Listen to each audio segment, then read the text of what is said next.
What is up, guys? COD Gameplay here, and in today's video you guys are watching something entirely different. This is not a regular public match, this is a Game Battles match. And what Game Battles is, if you do not know, it is a competitive and organized environment online where you create a team and then you scrim or you actually play games, and it's on the ladder, and all games are recorded and kept score. There's playoffs and everything, so it's very competitive. And so this is my first ever Game Battles game in 2 years. So I haven't played Game Battles or competitive in 2 years, so I'm definitely new to this. And on the plus side to that, I haven't even played Search and Destroy that much in the last year.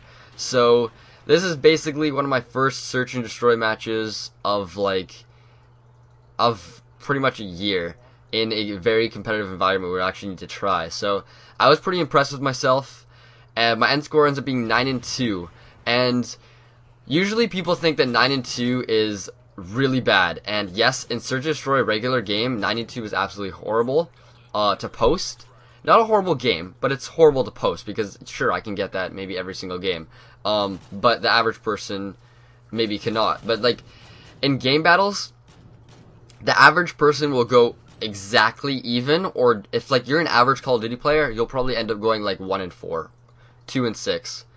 But if you have to be really good, every single person that plays Game Battles is a very, very good player. And now right away you might say, wow, he's using a Type 95, what a noob. And to be honest, I felt really bad for using the Type 95 as well. I even asked my friend, I was like, bro, do you think I should actually use the Type 95? I feel bad for using it almost, because it's so cheap.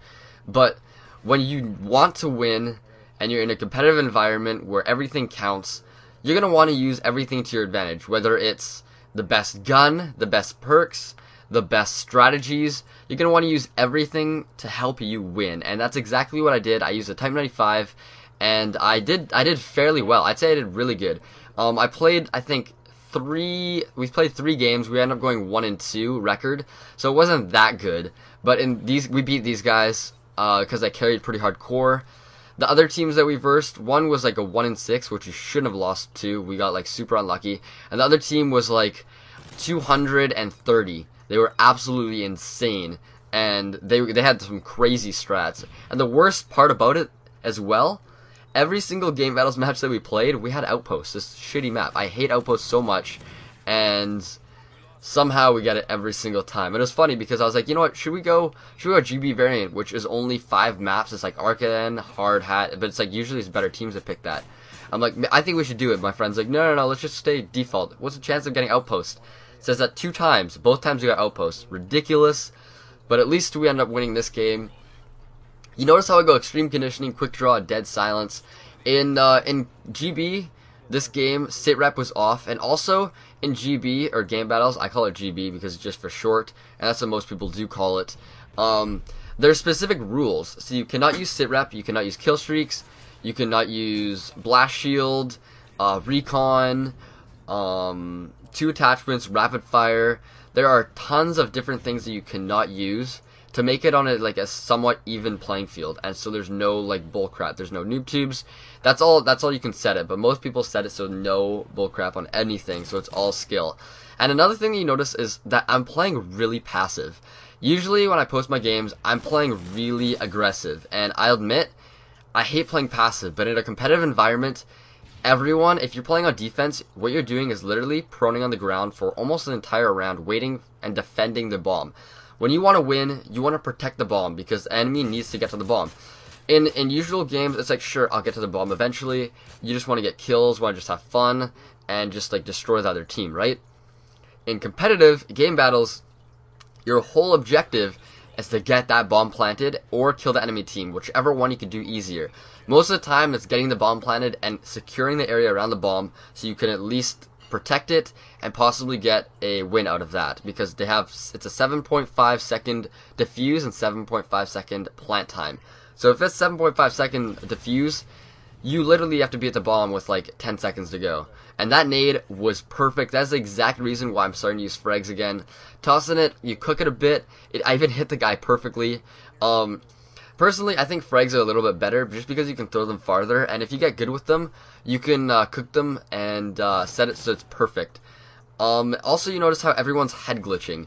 Head glitching in game battles is so common. If you're not head glitching, you are not playing it right, definitely.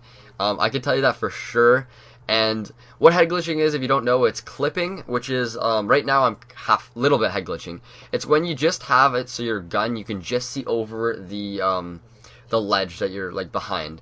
And what that does is, you actually shoot from the very tip of your head. And so, like, the very, very tip of your head.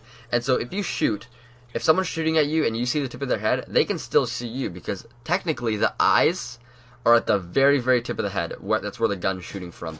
It's kind of weird, but that's just how the game's played. It's not actually shot from, like, directly from the hip, which would kind of make more sense. But then again, what would, like, you be running? You see over a barrel and you're shooting, and it's like, oh, I can't shoot over the barrel. That would be kind of ridiculous, but you get used to it, and if you can, I always use cover, and if you can jump from cover to cover, play passively, and use your teammates.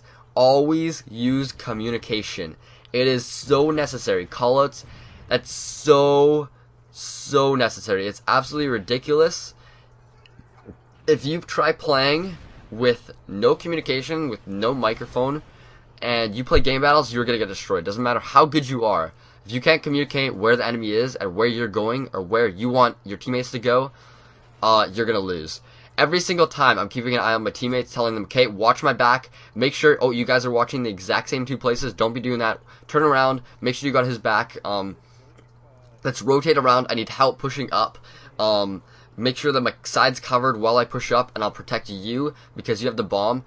What it is there's always one OBJ was objective player, and the rest of the people are supporting him. So for most of this game, it was either me or Meowmix, which is Tyler. He was the OBJ. Usually the OBJ is the strongest people, because you don't want the bomb dropping on the ground. But anyways, I'm Called Gameplay. Thank you so much for watching, and I will catch you guys later.